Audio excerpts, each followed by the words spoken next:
Cześć, słuchasz Jadeitowego Podcastu, rozmów o ludziach, kulturze i sztuce Dalekiego Wschodu.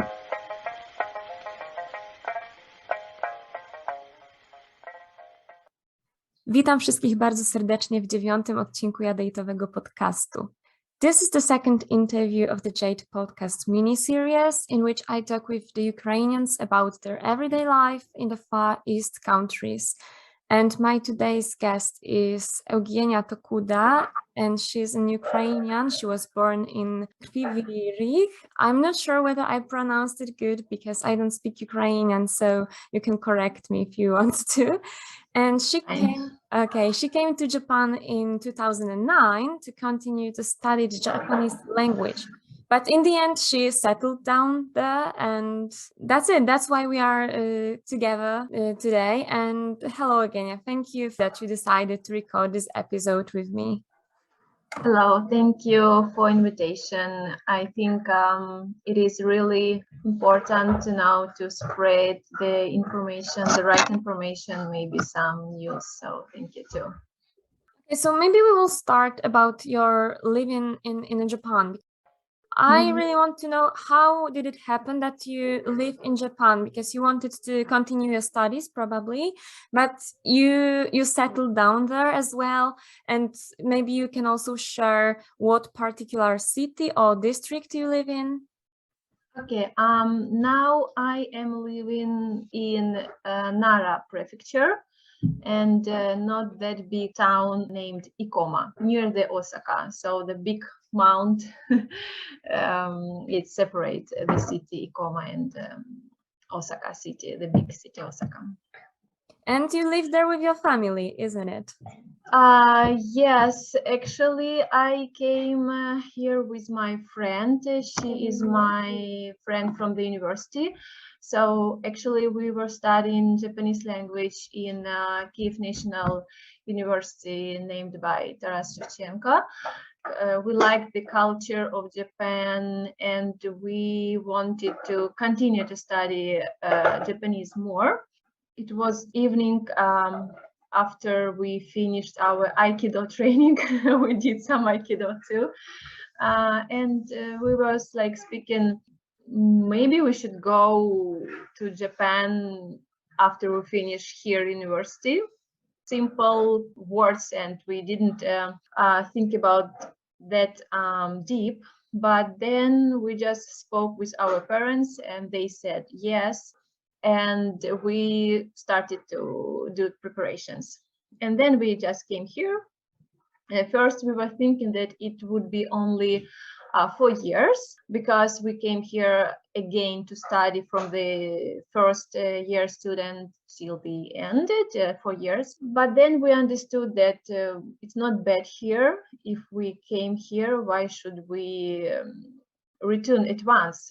Maybe we should try to work here, try to live here. That's why we stayed. And then I met my husband, and I got married and got child. Now she is 3 years old. My child's name, it's a girl, Emma. So yeah, now I live here, and I'm planning to continue, live here. So I think that you mostly speak Japanese at home, isn't it? Or you maybe teach to speak Ukrainian a bit. Yes, I speak, of course, everyday life it's Japanese, but with my daughter. Anyway, I want her to understand Russian language. I'm Ukrainian, but this is kind of now maybe this language is problems, but never people spoke by Russian in Ukraine, never seen like they are not Ukrainians. I don't know, it was okay. So, and I always speak Russian, and even now when this awful war began, I continue to speak Russian, and I want my daughter to know how to speak Russian, because anyway I plan to come to Ukraine one day with her, and even if she go someone there alone, so she have to know the language, and especially I want she speak freely Russian with my mother, with her grandma. With her I speak Russian, and with my husband, of course, Japanese.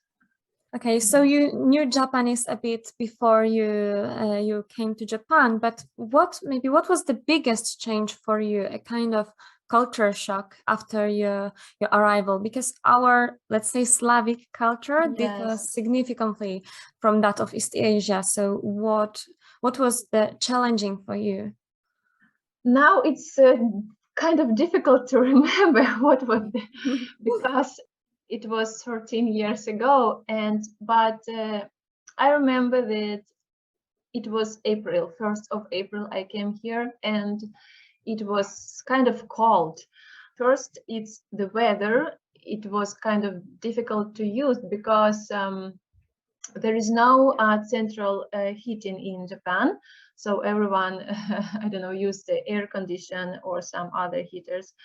And that is first. And second, the school uniform of children's school uniform, because no matter it's summer or winter, they are wearing the same school uniform, short skirts without any stockings, and it's just, I don't know, jumper, and it's all. And all adults, they are wearing down jackets, but children just school uniform. That still for me, it's, I don't know, I cannot admit it even now. I think maybe this, maybe. Okay, and what amazed you about Japan, which makes you still live there? Because I do believe that there are so many positive aspects. Yes, there are, and it's comfortable to live here, and it's a good service.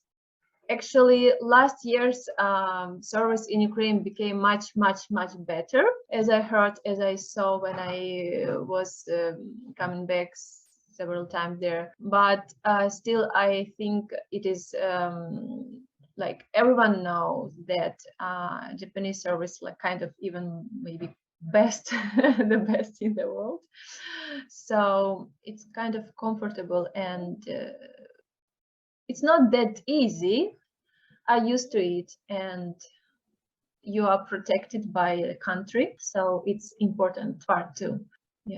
Yeah, for sure. So how is your life in Japan today? Because we spoke something about the past, but how does it look like today? How is your daily schedule, some duties or moments just for yourself? How does it look like? I'm working every day, working in the office, so it's kind of usual life as everyone. So working, my daughter, she's going to a kindergarten. My husband is also working, so yes. Did you have any problems with finding job, or maybe that you knew the language was the advantage and it was easier for you? Of course, knowing language is, I think, thing number first, because without knowing language, you cannot conversation. So it is important because Japanese, they don't know English. It's really a kind of problem for them. They learn English from junior school, then maybe someone from middle school, but still a lot of them, they don't speak. Even my husband, he understands something, but he cannot speak. And that's why if you go to Japanese company, you have to speak Japanese. Yeah, I heard that even in Tokyo, so in the capital, it's still sometimes difficult to communicate using just English. Okay. And moving on to the war. So how did Japan react to the war in Ukraine? I mean, media messages, but also ordinary people, their posts on social media, involvement in it for Ukraine. Social media, the news, they react at once. They spread the news. Maybe first days there was not that much information, in details, but later they spread really. And there is a kind of specific about Japanese media. They like to speak about every detail, so they can gather different science, different professors, and they speak about it like by hours. So media, it's kind of working good.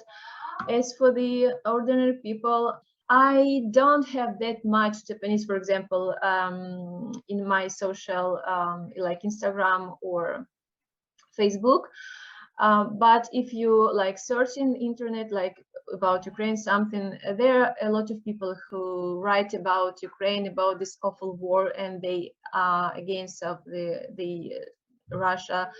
But personally, the people, the Japanese people whom I know, who knows me, almost know them, wrote me, "How are you?" or "How is your family?" It's not because they don't care. I understand this. Even at my work, only maybe 3 or 4 colleagues asked me how am I? Is my family fine?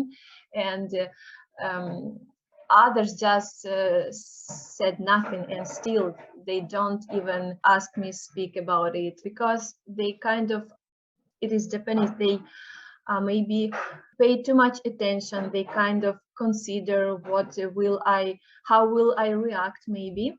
That's why they don't ask.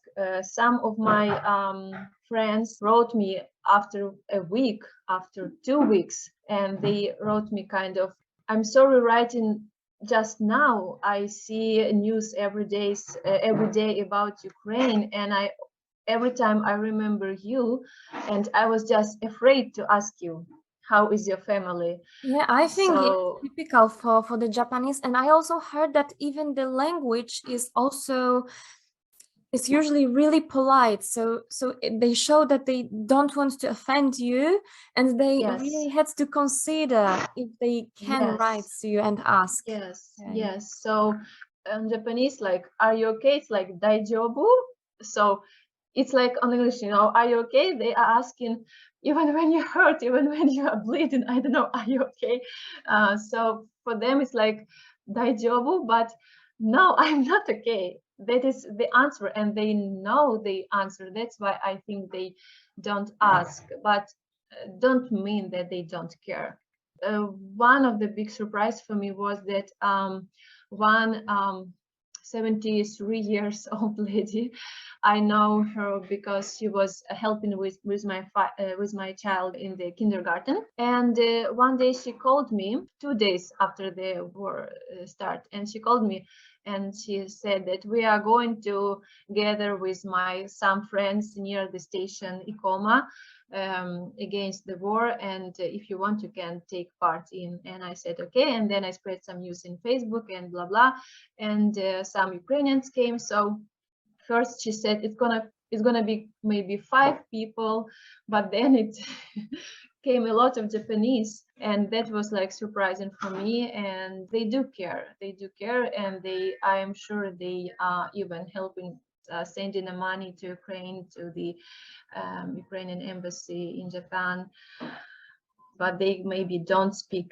about it directly. I saw a lot of posts on your Instagram, but I don't know Japanese, but I saw that you really engaged in the situation. And how do the Japanese engage in helping Ukraine? Because you mentioned those manifestation, yeah, something like this.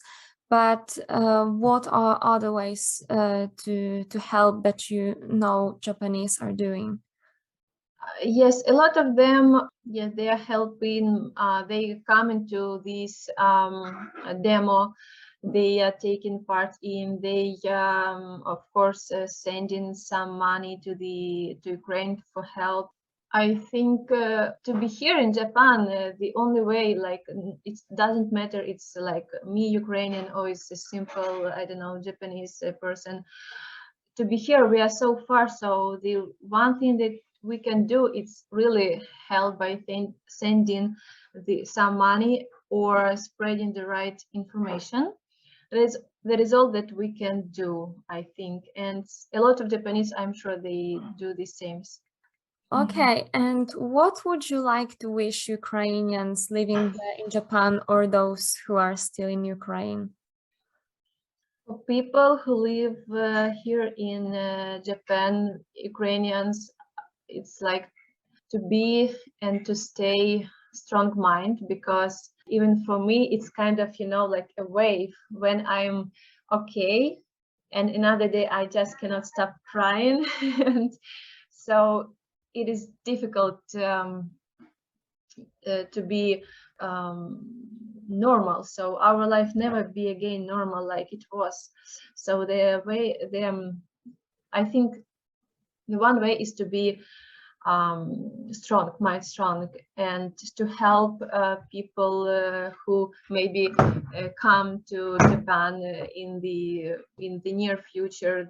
Many, of course, Ukrainians, they don't know language, so our duty is to help here as much as we can. Maybe even here in Nara prefecture, they want to make volunteer group where with people who can speak Russian or Ukrainian.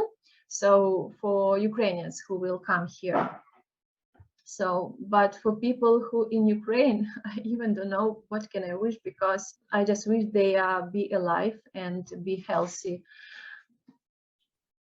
That's all, because to say that be strong, we win, yes, we win, but it's difficult just be here and saying them such things when they are hiding in the bomb shelters and they cannot drink, and so I don't know what to say. Yeah, I think yeah. you are strong already. You wanted to share those things with me, and I know that it's difficult because you are so far away, and even me, I'm closer to the situation. But I think that even such talks are a kind of contribution to the situation, to improve it, to spread the information, because I can see that you do it really actively, that you really want to share. So that's already an advantage. Yeah. I know. And sometimes I just I'm tired, mentally I'm tired, and I don't want to open any news. I don't want to do any post in Instagram because I'm tired. But then I say, how can you say this? How can you say that you are tired? Because people who don't sleep at all, people who just afraid that in 1 hour they can be dead, those people are tired, not me, who sleep in here, eating, have warm clothes and etc. So yes, but really even now still to be here, it's difficult, because of course every day I contact my mom. She's in Odessa. First days she was even more positively speaking with me than me. I was crying here sitting, and she was saying me with a smile, just chill off, it's fine, it's gonna be okay. But now, of course, a lot of Ukrainians, they are tired, and even now I see a mom's smile, but I still see some worry in her eyes.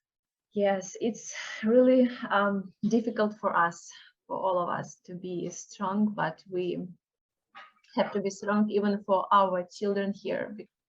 They still wanna spend time with us.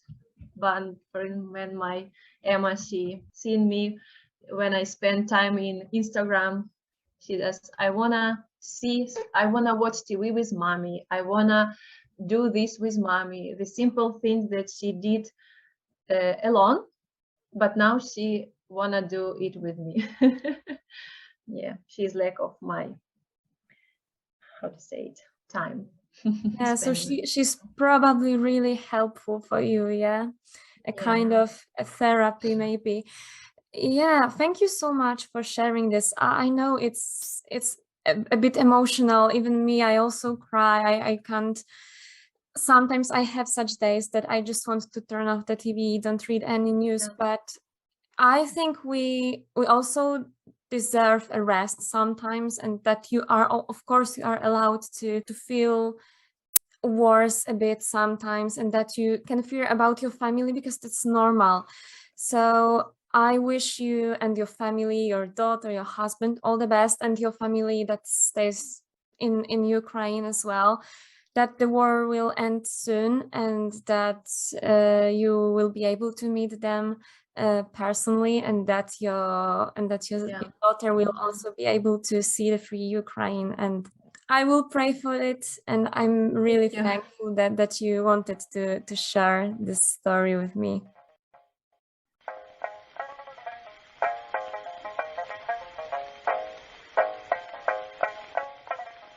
To był Jadeitowy Podcast. Do usłyszenia wkrótce.